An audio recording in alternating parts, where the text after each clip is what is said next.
शिमगा पोळा होळी आणि पुरणाची पोळी म्हणजे माझा महाराष्ट्र, मराठी बाणा आणि मावळ्यांचा ताटकणा म्हणजे माझा महाराष्ट्र. आणि म्हणूनच महाराष्ट्र एक जमिनीचा तुकडा नव्हे तर महाराष्ट्र एक संस्कृती आहे, धर्म आहे.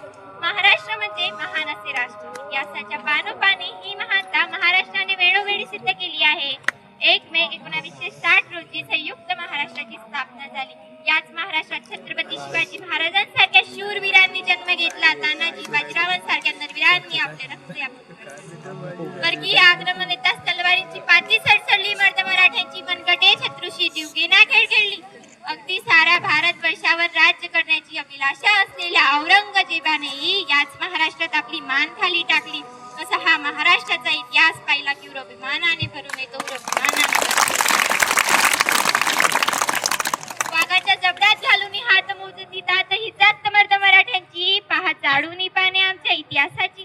माझा महाराष्ट्र डोंगरदऱ्यांनी, क्रांती ज्योतींनी, थोर संतांनी, कलावंतांनी सजलेला आहे. स्वतंत्र लढ्यातही माझा महाराष्ट्र अग्रेसर होता.